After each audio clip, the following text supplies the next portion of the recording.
गुजरात की राजनीति में जब भी मध्य गुजरात का जिक्र होता है, उमरेठ का नाम प्रमुखता से उभरता है। आनंद जिले की ये सीट आज एक बार फिर चर्चा के केंद्र में है। वजह है आगामी विधानसभा उपचुनाव और भाजपा ने यहां से हर्षद भाई गोविंद भाई परमार को मैदान में उतारकर एक बड़ा दांव खेला है। क्या ये सिर्फ एक चुनाव है या अपनी विरासत को बचाने की लड़ाई? आज हम जानेंगे उमरेठ का इतिहास और उस उपचुनाव के पीछे की पूरी कहानी। नमस्कार, मैं हूं प्रबल हरिया और आप देख रहे हैं फुटबॉल गुजरात। उमरेठ विधानसभा सीट का इतिहास काफी उतार चढ़ाव भरा रहा है। उमरेठ सीट 1972 से 1985 तक लगातार कांग्रेस का मजबूत गढ़ रही है और यहाँ से हरिहर खंगोजला के इस कदावर नेता ने कांग्रेस का प्रतिनिधित्व किया। 1990 के दशक में भी सुभाष शेट्टर ने यहाँ कांग्रेस का झंडा बुलंद रखा था।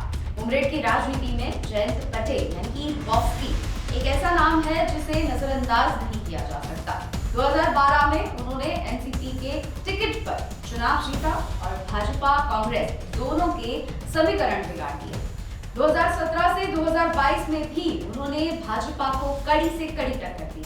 कांग्रेस की रणनीति देखिए, पिछले कुछ चुनावों में कांग्रेस ने यहाँ एनसीपी के साथ गठबंधन किया। 2022 में भी कांग्रेस ने ये सीट एनसीपी के लिए छोड़ी थी, जहां बॉस्की 37% वोटों के साथ दूसरे स्थान पर रहे। अब 2022 के प्रदर्शन की बात करते हैं। पिछली बार आम आदमी पार्टी ने यहाँ उमरेश भाई पटेल को उम्मीदवार बनाया था। हालांकि उन्हें केवल 2.12% वोट मिले, लेकिन उन्होंने शहरी और युवा मतदाताओं के बीच पैठ बनाने की कोशिश की। राजनीतिक विश्लेषकों का मानना है कि आम आदमी पार्टी का मुख्य लक्ष्य भाजपा को हराना नहीं, बल्कि कांग्रेस और एनसीपी के वोट बैंक में सेंध लगाना है। अगर आप इस उपचुनाव में पूरी ताकत से उतरती है तो त्रिकोणीय मुकाबले में भाजपा के लिए राह आसान हो सकती है, क्योंकि विपक्षी वोट बट जाएंगे। आम आदमी पार्टी यहाँ दिल्ली और पंजाब मॉडल के तर्ज पर मुफ्त बिजली, बेहतर स्कूल और मोहल्ला क्लिनिक के वादों के साथ उतर सकती है, जो विशेष रूप से मध्यम वर्गीय मतदाताओं को प्रभावित कर सकता है। 2017 से 2022 के चुनावों का विश्लेषण देखते हैं। गोविंद भाई परमार ने यहाँ भाजपा को मजबूती दी और उनकी सादगी और स्थानीय लोगों के जुड़ाव से उन्होंने जन नेता बनाया। अब टर्निंग पॉइंट यहाँ पर यह है कि गोविंद भाई परमार का आकस्मिक निधन हुआ और भाजपा के लिए एक बड़ा झटका लगा। उनके जाने से न केवल एक सीट खाली हुई, बल्कि उमरेठ के लोगों ने अपना एक भरोसेमंद अभिभावक खो दिया। दिल्ली स्थित भाजपा मुख्यालय से जब हर्षद भाई गोविंद भाई परमार के नाम की घोषणा हुई तो राजनीतिक गलियारों में फिर से हलचल तेज हो गई है। पार्टी ने यहाँ सहानुभूति कार्ड और युवा नेतृत्व का मिश्रण पेश किया है। अब भाजपा का रणनीतिक विश्लेषण देखते हैं। सबसे पहला, विरासत। हर्षद भाई परमार स्वर्गीय गोविंद भाई के बेटे हैं और जिससे उन्हें पिता के समर्थकों का सीधा साथ मिल सकता है। दूसरा मुद्दा, संगठन की ताकत। भाजपा ने अपने पन्ना प्रमुखों और स्थानीय कार्यकर्ताओं को पहले ही सक्रिय कर दिया।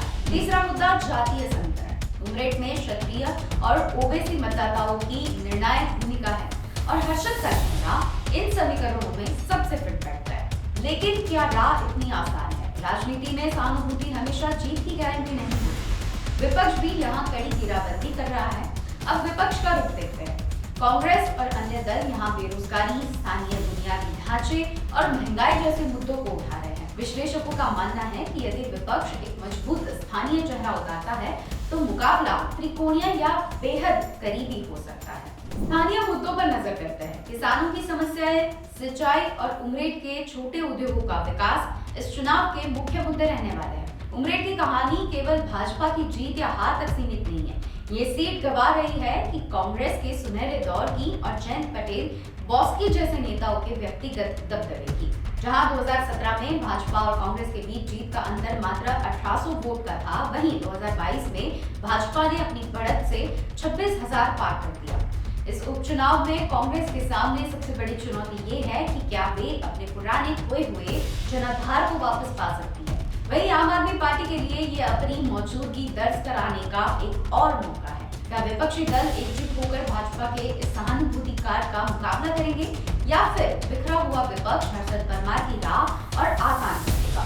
23 अप्रैल को उमरेठ की जनता ईवीएम का बटन दबाकर अपना फैसला सुनाएगी और 4 मई को जब नतीजे आएंगे तो वो केवल एक विधायक का नाम नहीं होगा, बल्कि गुजरात की भावी राजनीति का एक संकेत भी होगा। यहाँ उपचुनाव भूपेंद्र पटेल सरकार के लिए भी एक लिटमस टेस्ट की तरह है। उमरेठ की ये लड़ाई दिलचस्प मोड़ पर है। एक तरफ भाजपा का संगठनात्मक ढांचा और गोविंद भाई की विरासत, तो दूसरी तरफ बदलाव की चाह रखने वाला विपक्ष। क्या हर्षद परमार अपने पिता की विरासत को आगे बढ़ा पाएंगे? क्या कमल एक बार फिर से उमरेट निकलेगा? इसका जवाब समय के गत में है। आपकी इस बारे में क्या राय है, हमें कमेंट में जरूर बताइए।